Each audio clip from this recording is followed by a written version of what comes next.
bahwa yang datang bertemu Paulus itu adalah Sibilis karena dia membatalkan hukum Taurat. Beda banget sama anak Maria yang mengatakan aku tidak datang membatalkan hukum Taurat tapi aku datang untuk menggenapi. Ting-ting ya. Yosua kok kau pula yang ting-ting. Si Julius yang punya koma santai. Oke, baiklah. Aku mau tanya singkat sebelum ke teman-teman Oten yang lain. Penguasa dunia sebelum Yesus siapa? Ya, Bapa dan Yesus itu adalah satu. Yesus itu adalah Sang Firman Allah. Salah. Iblis penguasa dunia sebelum Yesus. 1 Yohanes 5 nomor 19 dibacakan Nuni. Iblis, sebentar. Iblis itu berasal dari mana? Saya tanya. Oke. 1 Yohanes 5 nomor 19 coba dibacakan. Iya, Siapa penguasa dunia sebelum Yesus? Kata iblis kepadanya, segala kekuatan itu serta kemuliaannya akan kuberikan kepadamu sebab semuanya itu telah diserahkan kepadaku. Siapa yang menyerahkan kekuasaan kepada iblis? Kepada iblis, sekarang saya tanya, iblis ini berasal dari mana? Coba buka. Dari Tuhanmu. Coba buka 1 Yohanes bab 5 nomor 19. Iya, jadi penguasa dunia itu adalah iblis yang memberikan kuasa ke Yesus itu iblis. Enggak apa-apa, sama dia aja lanjut. Aku mute lagi. Bunda Rifa, betulkah iblis itu semula dari surga? Lah yang menciptakan malaikat di surga kan Tuhan kalian katanya, terus turun ke dunia. Oke, saya tanya sama Bang Goldian, apakah iblis itu semula? Ini apa sih giliran saya ngejawab sama Goldian? Sama Goldian kamu ngomong sama saya, kamu nggak jelas. Udah dulu Yosua, saya yang lain dulu deh, banyak Kristen yang lainnya antri. Assalamualaikum. Alaikum ya. Sebentar dulu IWG. Sehat IWG, diam dulu ya. Nah, teman-teman ya, besarkan aja Goldian. Karena Yosua ini dari tadi giliran ngomong sama saya minta Goldian, giliran ngomong sama Goldian minta saya. Nggak jelas kamu itu. Nah, marilah kami di sini, saya yang perwakilan muslimah yang dituduh punya rosetan itu bahkan lebih bisa menjelaskan Bible daripada orang Kristen. Maka mohon orang Kristen yang punya Roh Kudus, tolong didik Roh Kudus dalam diri kalian untuk bisa berkata-kata yang benar sesuai firman Tuhan kalian dalam Bible. Jangan menyesatkan kalian ya. Nah, satu syarat berbicara dengan saya dan Goldian karena kami adalah seorang yang kami ini seorang, dia pernah mantan mahasiswa, saya mahasiswi. Tolong kalau bicara tuh data dulu baru penjelasan ya. Data nih, ayat nih. Kayak aku tadi tuh aku bilang Kisah Para Rasul pasal kedua nomor 20 sampai 30, Lukas pasal 4 nomor 6. Dan saya menjelaskan itu datanya dulu baru penjelasan. Tolong kalian Kristen-Kristen ajari Roh Kudus kalian untuk akademik. Ya, masa rosetan dalam diri kami lebih akademis ya. Oke, siapa yang mau berbicara dari kalangan Kristen? Yosua, My Lord, IWG. Kita sapa dulu. Michael, Muslim non Muslim? Michael? Dari namanya Kristen kayaknya. Ya, Michael. Iya, Rifa. Ya, Muslim non Muslim? Non Muslim? Gimana, Rifa? Non Muslim, Rifa. Oke. Salam dua Kristus ya. Oke. Michael, standby dulu. Saya sapa yang baru masuk. My Lord mau menanggapi atau IWG atau Michael? Siapa yang diantara kalian yang berani Roh Kudusnya menghadapi kami berdua? Gantian aja nanti dengan Goldian sendiri atau dengan saya sendiri biar nggak terkesan kita itu keroyokan. Siapa yang punya Roh Kudus yang kuat? Maksudnya gimana ini, Rifa? Aduh, kan orang Kristen itu kan ngakunya punya Roh Kudus kan, Michael? Masalahnya saya yaudah, saya jelasin. Michael, menurut kamu orang Kristen itu punya Roh Kudus nggak? Yang sungguh-sungguh. Nah, maka setiap berbicara orang Kristen itu dipimpin Roh Kudus kan? Iya, yang sungguh-sungguh, Bunda Rifa. Iya, kita nggak bicara yang sungguh-sungguh gitu, cuman klaim. Aduh, kamu tuh kayak Tuhan aja, Yosua. Tidak semua. Iya, tapi kan kita nggak bisa tahu mana yang Kristen beneran, mana yang bohongan. Gimana sih? Kita nggak buah yang jatuh dari buah pohonnya. Apa yang bisa kulihat? Emang aku pernah lihat kalian hidup baik? Apalah Yosua ini? Kamu tuh Roh Kudusnya ajarin dulu akademis napa sih? Nah, aku lagi ngomong sama Michael, kok kamu yang motong? Gak sopan banget Roh Kudus kamu. Didik itu Roh Kudus dalam diri kamu loh. Astagfirullah. Kami Roh Kudus itu adalah malaikat Jibril bagi kami. Kami gak berani melecehkan Roh Kudus loh. Kalian itu udah menista Roh Kudus berkali-kali loh. Pantas kalian itu gak terampuni dosanya. Menurut kalian itu kan punya Roh Kudus. Maka menurut kitab kalian, setiap umat Kristen yang punya Roh Kudus bicara dipimpin nama Roh Kudus. Nah, Michael, kamu merasa punya Roh Kudus dalam dirimu? Kalau dalam diriku merasa, cuman Roh Kudus itu nggak di setiap saat kita bisa. Aduh, gini loh Michael, kalau bicara tuh konsisten apa? Tadi katanya iya, tiba-tiba jadi begini. Sudahlah, kalau seandainya kamu nggak pede, kamu punya Roh Kudus, ya udah nggak usah bilang dalam diriku cuman rohku aja, Roh Kudus nggak ada. Jadi kami nggak lagi ngomong sama Roh Kudus, karena kami ingin membuktikan ketika kalian mengaku punya Roh Kudus, mampu nggak mengalahkan kami dalam argumentasi. Masa Roh Kudus kan selemah itu? Yosua udah nyungsep Roh Kudusnya. Udah. Kamu mau bicara dengan kami, diskusi nggak? Salam 2 Kristus dulu, by the way. Salam 2 Kristus ya. Gini loh, Uni Ripa. Kalau namanya Roh Kudus itu, Aduh, nggak usah dijelasin Roh Kudus lah. Aku lagi nggak minta penjelasan tentang Roh Kudus. Michael, kamu di sini bicara atas pimpinan Roh Kudus atau pimpinan rohmu sendiri? pada saat ini roh saya sendiri. Ayo udah, jangan bawa Roh Kudus kalau gitu. Oke, Michael sudah mengakui kalau dia tidak punya Roh Kudus, teman-teman ya. Nah, oke, Michael, kalau kamu tidak dipimpin Roh Kudus, maka kamu adalah orang yang berdikari sendiri tanpa perwakilan Tuhanmu atau tanpa diurapi Tuhanmu ya. Nah, sekarang kita membahas tentang ada indikasi dalam kitab kalian itu kalian menyembah dia terkutuk yang adalah yang terlaknat sampai detik ini, yang adalah orang fasik yang menggantikan orang benar, dan adalah seorang penyesat yang bergelar Mesia atau Kristus palsu. Ada indikatornya. Gimana? Mau tertarik membahas ini? Gini Ripa, sekarang terkutuk, kamu tuh bahasnya terkutuk itu terkutuk di mana dulu? Terkutuk di mana-mana lah, mau di dunia dia terkutuk. Dia kan terkutuk. Galatia pasal 3 ayat 13 dengan Yesus menembus Iya kutuk hukum benar. Taurat karena ada tertulis terkutuklah yang mati di tiang salib. Yang mati di tiang salib siapa? Benar, kalau Sudah. benar itu ada dalam Alkitab. Hmm. Cuman kalau pembahasan masalah terkutuk ini, kalau seperti yang narasimu, ya kau enak aja ngomong kayak gitu. Ya kan kau yang membantah nanti, namanya kita diskusi. Kau ngapain naik ke sini? Lucu orang Kristen nih lo, kita ajak mereka diskusi kok mereka pula yang kalian itu naik ke sini tuh membantah argumen kami. Kalau kalian tidak mampu membantah dengan data, artinya kami benar. Ini Uni Ripa kayak mau niru kayak Edis, tapi nggak mampu kayaknya nih. Loh, ngapain aku niru Edis? Edis itu adalah orang yang mengatakan dia penyembah kelamin dengan mengatakan Yesus itu adalah kelamin. Karena menurut Edis, kalau firman adalah Allah, maka segala sesuatu yang ada pada diri Allah adalah Allah. Kalau Yesus itu adalah Allah, maka apa yang ada pada Yesus adalah Allah itu juga. Maka saya pernah tanya sama Edis, apakah kelamin Yesus adalah Yesus? Iya, kata dia. Maka Itu Edis penyembah Yesus. pertanyaan Pau. Pertanyaanmu itu pertanyaan Pau. Ya udah, kalau memang ya ya udah. Kan menurut kau Itu pertanyaan pertanyaan Pau, paling bodoh masalahnya itu. kau bisa nggak kutanya? Otakmu itu itu aja. Wah, berarti Kotor emang aja, orang Kristen nih rata-rata tuh orang Kristen nih. Sudah. Nggak, kenapa sih orang Kristen nih? Kenapa sih orang Kristen nih? menghendaki manusia menjadi satu. Kalau Udah diam enggak dulu. gini loh si Ripa ini. Saya berdiri di tengah-tengah nih ya. dikit Saya berdiri Udah otak IWG musuh. kau diam dulu aja. Ah, terus Dan kenapa? Sudah IWG Islam belum sejati selesai. Itu loh si Mikel ini ya, dia lagi kesurupan roh setan. Soalnya dia menghujat ya. Nah, apa Mikel? Bukan Ripa. Otakmu itu dikit-dikit otak mesum. Bukan otak mesum, Masa aku lagi ngatain kau. Itu Kau kan bilang tubuhnya, dirinya. Kalau namanya tubuhnya jangan kau sebut satu persatu. aku lagi semua menyampaikan, format aduh turun dulu Al-Qur'annya. IWG. Aku lagi menerangkan pernyataan Edis bahwa dia penyembah kelamin. Kok kau pula bilang otakku mesum? Ya udah, kalau begitu kau harus terima bahwa Yesus yang mesum. Halo? Halo?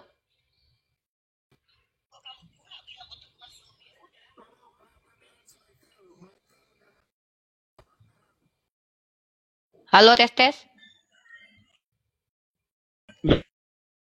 Uni di sini nggak ada, tapi kok bisa ngomong?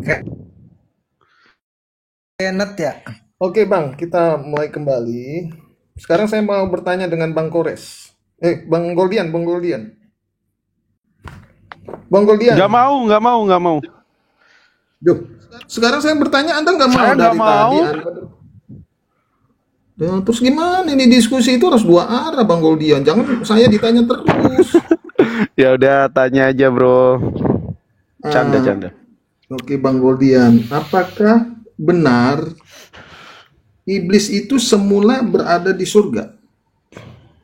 Iblis, iya, Benar, iblis itu di surga. bener. Kalau di surga sudah ada iblis, berarti ada kejahatan di surga itu, Bang. Iblis dulu baik bro. Oh, iblis itu baik. Iya. Maksudnya gimana ini, Bang Goldian? Iblis Oke, dulunya jadi aku baik jelasin. ini gimana? Kan kamu tanya. Ya, itu lo Rifa mau naik tuh. Iblis dulu baik, terus jadi jahat. Oke, aku jelasin ya. Perspektif iblis dalam sudut pandang Islam. Yang pertama gini bro, Iblis itu awalnya makhluk yang taat kepada Allah, yang tiada henti menyembah Allah.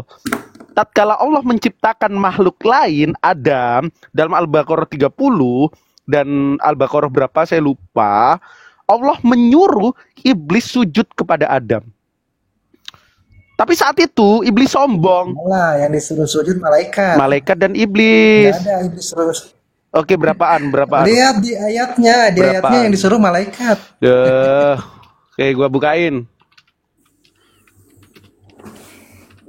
Dari Quran surat 15 ayat 35 dulu Bang Goldian. Ya, di ayatnya aja yang disuruh malaikat. Ngawur lu. Iya benar, memang malaikat. Oke. Tapi kok iblis yang dilempar, disalahkan. Al-Baqarah 34 buka. Anda yang buka. Ini sok tahu ini kadang ngoten-ngoten. Aku bacain langsung ya terjemahnya. Ingatlah ketika kami berfirman kepada malaikat, sujudlah kepada Adam, maka mereka sujud kecuali iblis. Yang disuruh malaikat. Iya, kan? iblis juga. Jadi mana? Terus iblis nggak mau sujud. Udah berfirman kepada malaikat. Woi itu Onyx Riva mau naik, kenapa nggak di-up? Si Julius ini kemana nih?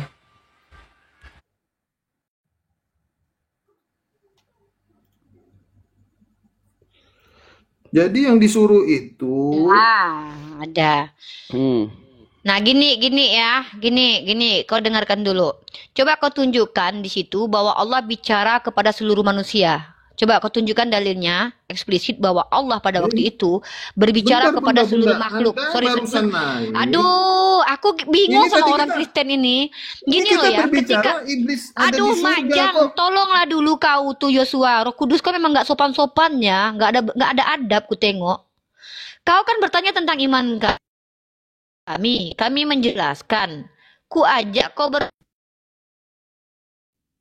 berpikir kritis. Nah, Allah terbiasa dalam narasi Islam itu ketika berfirman tuh nggak kayak ngasih pengumuman itu, hoi batan, ada malaikat-malaikat yang khusus menyampaikan wahyu Allah kepada makhluk-makhluknya yang lain. Contoh, malaikat penyampai wahyu. Maka kalau Allah katakan dia berfirman kepada malaikat, ini make sense. Kenapa? Memang ada di Al-Quran itu dikatakan Allah berdiri kayak Tuhan, kau berdiri depan ada kayak hamba-hambanya. Hei, kalian sembahlah Adam. Ada nggak kayak gitu tertulis? Nah, jadi kalau Allah berfirman kepada malaikat, memang malaikat ini penyambung wahyu Tuhan kepada makhluk-makhluk Allah. Nah, jadi ketika Allah berfirman kepada malaikat, malaikat membawa wahyu Tuhan, itu make sense. Nah, untuk membatalkan argumenku, kau tunjukkan data eksplisit bahwa di situ dinarasikan Allah seolah-olah menampakkan wujudnya kepada seluruh makhluk, lalu bicara kepada seluruh makhluk kayak presiden lagi ngasih pengumuman. Yang berkata itu siapa? Ah, inilah kau. Aduh, kenapa lah orang Kristen nih kok kognitifnya kok nggak bisa berjalan ya Allah.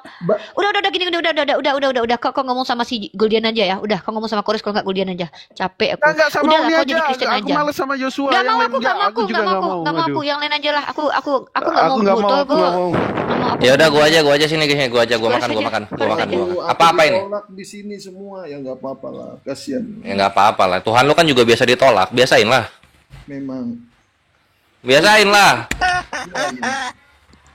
Iya, oke. Sama ini yo gitu. Kalian itu kan Kristen itu kan apa ya, diajarin dinubuatkan menderita ya sampai akhir zaman ya enggak? Yesus yang dinubuatkan. Berbahagialah orang-orang yang menderita karena namaku. Iya enggak? Ya, Nah, itu nubuatan itu. Itu nubuatan. Jadi kalian jangan sok-sokan lawan Islam. Bang Gores. Apa tuh? Kembali ke topik yang tadi yang saya bicarakan. Apakah iblis itu semula dari surga? Tadi dikatakan benar, iblis itu dulu baik di surga. Tadi betul. Iya, betul. Sama gua kayak Goldian. Oke, jadi Bang Kores sama Bang Goldian sudah sepakat. Iblis itu dulu dari dulu lah. Itulah kenapa gua muslim deh. Sekarang saya tanya. Iblis Tanya loh. Iblis itu penyesat atau bukan? Iya, penyesat sekarang dia. Alhamdulillah. Iblis itu artinya apa? Iblis itu dari ba, lam, dan sa. Artinya apa ya uniknya iblis itu ya? Dia dari Itu tiga kata. terputus rahmat Allah. Ablasa, terputus dari rahmat Allah. Terputus dari rahmat Allah. Terputus. Itu iblis. Oke, berarti sudah ada di surga kata Bang Goldian, Bang sama Bang Kores. Iya. Setan apa? Ini mau kemana? Lu tuh pace-nya tuh lambat anjir. Untuk Cepet dong. apa iblis? Jangan lambat gitu. Kayak kukang tau nggak ini dialog ini? Untuk apa Allah menciptakan iblis sang penyesat ada di surga? Kan tadi yang Goldian bilang awalnya dia baik, kemudian diusir. Itulah kuncinya. Iblis dalam Islam diusir, iblis di Gimana? Kristen masih diem di surga. Di mana ayatnya di Al-Quran bahwa iblis itu baik? Di mana ayatnya dalam Al-Quran iblis itu baik? Oh enggak, itu di Sirah Nabawiyah. Pengisahan iblis dalam Al-Quran itu dia pas lagi diusir, momen-momen mau diusir. Quran, tunjukkan Quran yang wahyu perkataan Allah, jangan di Kok hati. disuruh Kores nama-nambahin Al-Quran nih orang nih? Oh, Ya nggak ada kalau misalnya itu kan dari Nabi mengkisahkan. Kalau berbicara harus pakai data yang ada tertulis di Al-Quran, seperti orang Lo Kristen. kalian aja pakai perkataan Paulus itu boleh, kami kok pakai perkataan hadis nggak boleh? Standar ganda. Paulus rasul daripada Yesus, saksi. Lah hadis itu Nabi kami lebih tinggi dari Paulus dan Yesus. Waduh, jadi kelait-kelain. Sekarang Nah saya itu dia kan Al-Quran kan perkataan Allah saja. Kitab kalian kan keroyokan. Ada Tuhan, ada iblis, ada apa? Roh Kudus juga ikut ngomong di sana. Jadi kalau mau kita adu Yosua, perkataannya Allah sama perkataannya Allah Bapa tok gitu. Kalau mau, Bang Kores, saya nggak mau. kan baru mikir loh. Apa? Iblis dulunya baik, ada di surga. Maka Iya, itu dalam hadis dikisahkan. Dalam Sirah Nabawiyah dikisahkan gitu loh. nih di Quran. Nggak ada kalau di Al-Quran, iblis baik itu nggak ada. Iblis itu waktu di Al-Quran sudah mengenai perkara-perkara di mana dia membangkang. Itu dikisahkan Allah. Oke, di Quran surat 15 ayat 35. Allah berfirman kepada iblis. Loh, kok dikatakan miring? Aduh, loh.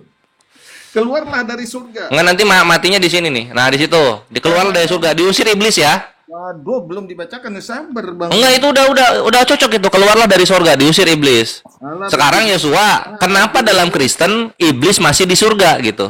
Kenapa? Gak ada lah iblis di surga.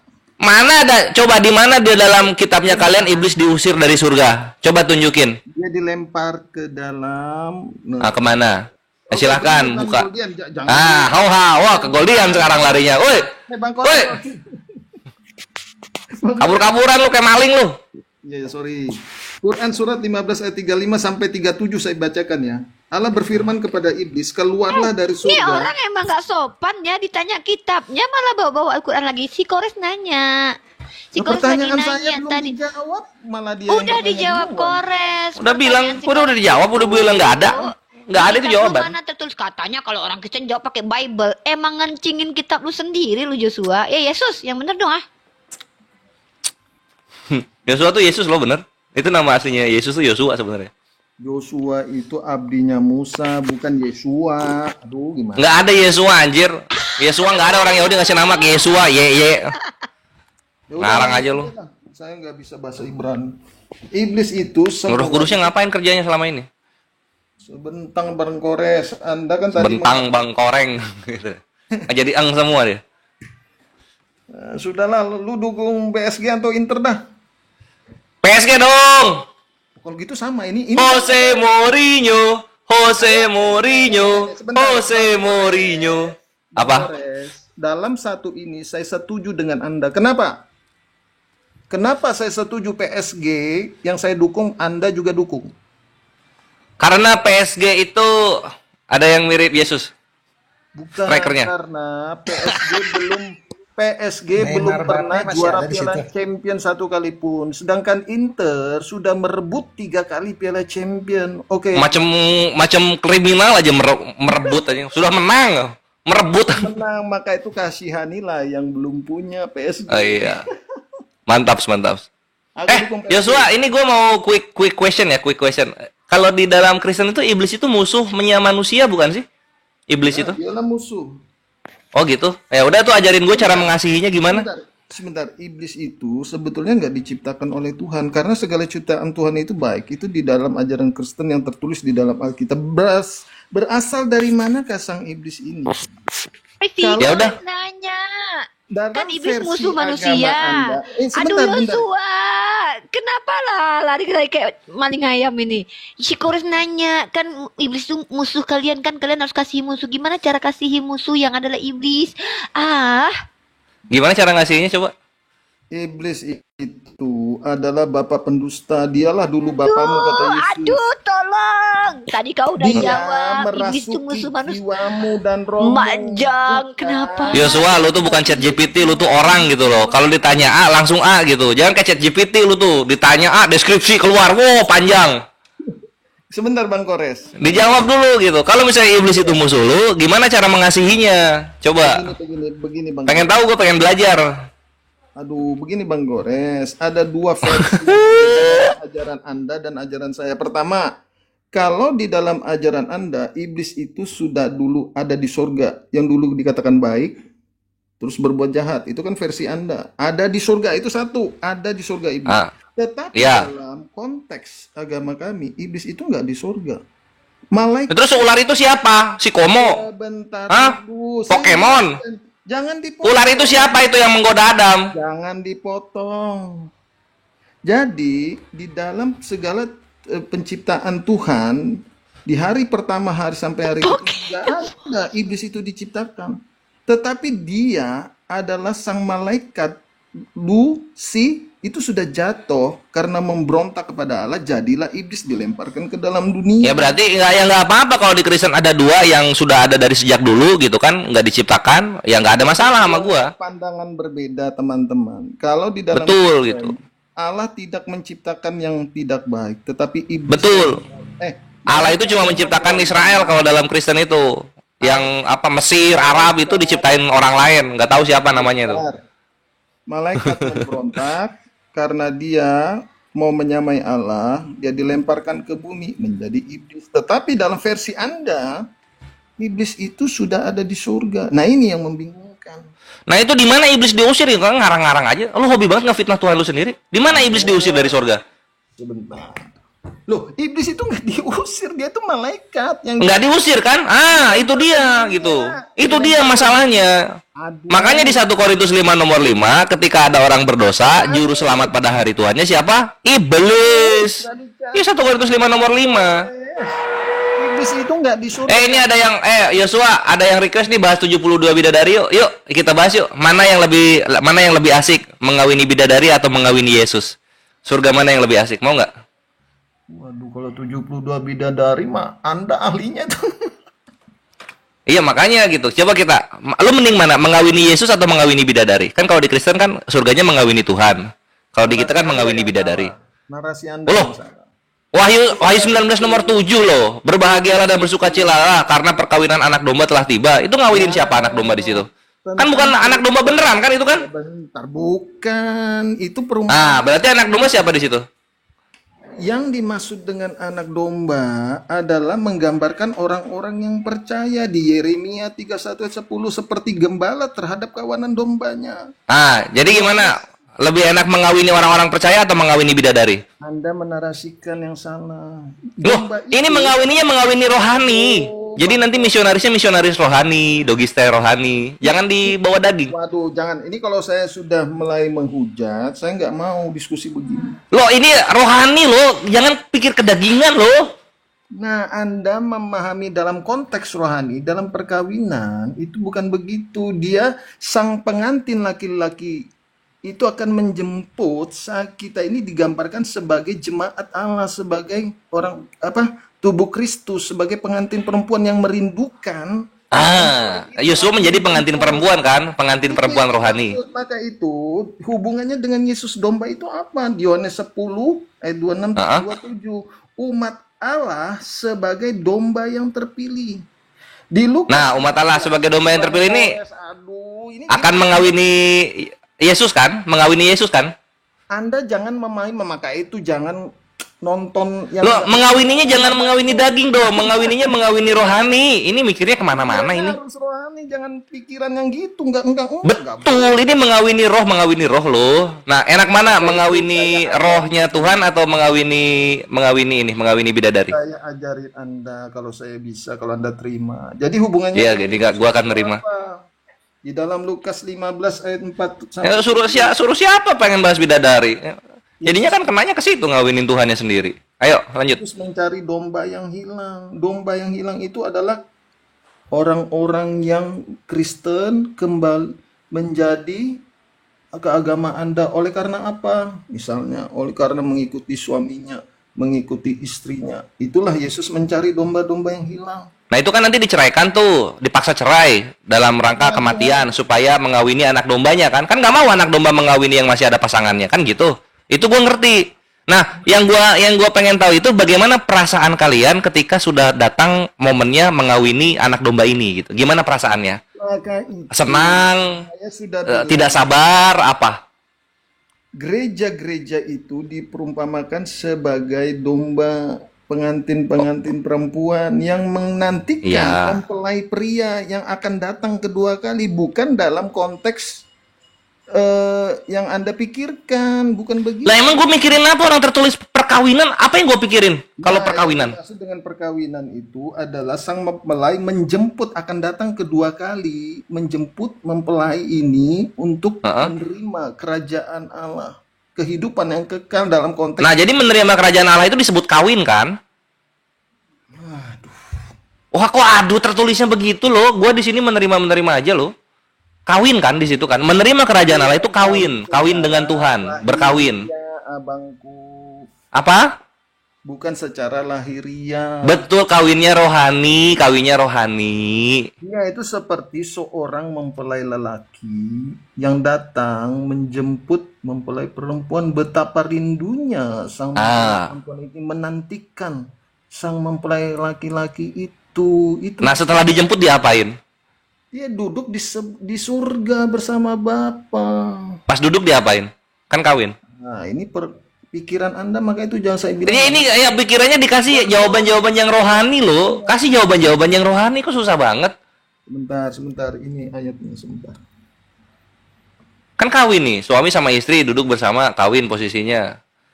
Aduh, sebentar dulu. Mana sih?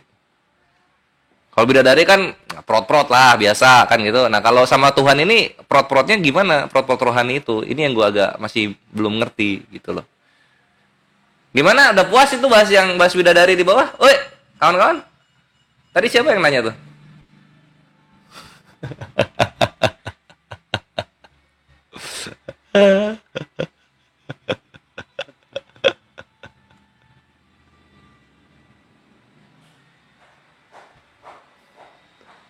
Mantap.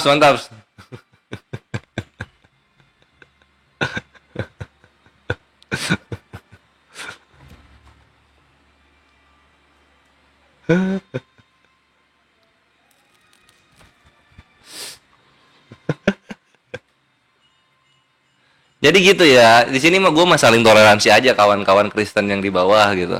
Kalau di Islam kan ada perkawinan dengan bidadari, orang-orang yang gugur di jalan Allah. Kalau di kalian kan perkawinan dengan Tuhannya sendiri gitu. Ya tinggal dipilih aja mau yang mana, mau ngawinin bidadari Islam, mau ngawinin Tuhannya sendiri ya Kristen gitu. Bang Iya, ya. Yang dapat 70 bidadari ini yang berjihad atau tidak berjihad? Yang berjihad lah, lu meninggal asam lambung rumah sakit nggak dapet. Berarti Anda nggak dapat 72 bidadari. Gue masih hidup belum meninggal, belum tahu gue meninggalnya gimana. Loh, Masih hidup gue. katanya Anda Masih hidup. Masih hidup. yang ya kata Anda yang berjihad kan dapat 72 bidadari. Ya. Nah, Anda tidak berjihad, tidak dapat. Berarti rugi dong. Lah gue udah meninggal belum? Emang lu tahu meninggal lu gimana? Iya, Gimana konsepnya? Bang Kores, bagaimana Misalnya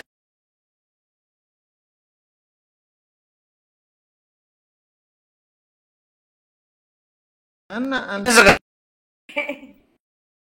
gini, ini suka. Makanya gue kasih contoh. Misalnya gue jauh sama Yosua nih. Anda mendapat Iya. 72 bidadari. Ini mau dialog sama Yosua, tiba-tiba leher gue ditusuk nih sama orang Kristen di belakang karena nggak suka dengan konteran-konteran Kores. Mati gue nih, syahid gue, dapat gue 72 bidadari. Yang penting ada orang Kristen yang matiin gue, syahid gue. Gitu aja. Berjihad itu apa artinya, Bung? Lihat itu lu gugur di jalan Iya, Allah. di Jadi kata ketika lu sedang jahadah. membela iman lu, Artinya bersungguh-sungguh ya. Apapun yang dikerjakan bersungguh-sungguh dalam rangka ibadah itu bisa syahid. Tapi kembali lagi innama amalu biniat. Maksudnya gini nih, contoh. Kalau ada kayak Yesus tuh misalnya mati konyol kan, itu nggak namanya mati konyol kalau Yesus. Kenapa dia nggak sedang berjihad? Dia lagi ditangkap karena dihakimi. Dia nggak bisa membela dirinya, nggak Dia bersungguh-sungguh. bangkit kembali. Ya duduk di ampun, sebelah iya. jihad tapi bukan kan dia- jihad bukan perkara bangkit, alasan matinya kenapa Aduh. itu loh jihad. Nah, untuk Yesus ini kan menebus matinya dosa kan manusia. Yesus iya, di sana. Untuk dosa-dosamu Yesus. dan Aduh, dosa-dosaku diam telah dulu. ditanggungnya di Kita kayu lagi salib. cerita tentang diam dulu. Kita lagi ngebahas ya. Mati konyol tuh kayak Yesus. Dia tidak membela harga dirinya. Dia tidak bersungguh-sungguh untuk menyelamatkan dirinya. Dia kayak ditarik ikut, disiksa ikut. Itu namanya mati konyol. Dalam Islam tuh mati nggak punya harga diri begitu. Karena Karena dia taat sampai mati. enggak, Jul. Apa pula kau bilang menghindar, dia aja ngangkat salib itu digantiin sama Simon. Apa saat itu waktu itu dia kabur kalau emang dia bisa kabur? Tapi emang dia nggak niat kabur. Dia Dan Tuhannya orang taat, Kristen ini Bunda. loh. Dia taat sampai mati, menaati perintah Aduh, Bapaknya. Ma, Maka itu aku dia lagi mau menceritakan mati. yang disebut dengan mati konyol. Mati konyol itu kayak Bisa Yesus. saja dia tidak mau Aduh, pada Ma, saat diam itu. dulu lah. Aku tahu doktrinnya Kristen, kami toleransi loh terhadap doktrin kalian. Aku lagi bilang perspektif Islam kan. Perspektif Islam itu ketika si Kores ini, dia bersama Afifah naik motor. Dia dibegal sama orang. Dia korbankan dirinya untuk menyelamatkan Afifah. Insya Allah dia syahid. Karena dia bersungguh-sungguh menghargai nyawa yang diberikan Tuhan. Nah, Yang Tuhan begal kamu... siapa? Kok kau nanya siapa yang begal? Aku kasih contoh. Emang kau nih standar kognitifmu kok rendah kali IQ-mu ini. Ya Loh, katanya Allah. jihad. Ya Allah, ampuni hamba ya Itu Allah. kan karena merendahkan kecelakaan. hambamu. Aduh, Mak Jang, jahada kata jihad itu dari kata jahada artinya bersungguh-sungguh. Setiap orang berpotensi berjihad kalau dia mati dalam keadaan bersungguh-sungguh menjalankan syariat Islam. Salah satunya apa? Menjaga harga diri. Nah, yang nggak punya harga diri itu kayak Tuhanmu, matinya konyol. Kenapa? Sudah tahu muridnya pengkhianat. Sudah tahu dia akan ditangkap. Nggak ada upaya membela diri dan kehormatannya loh. Nggak ada. Dia tidak seolah tidak menghargai apa yang diberikan Tuhan Bapa.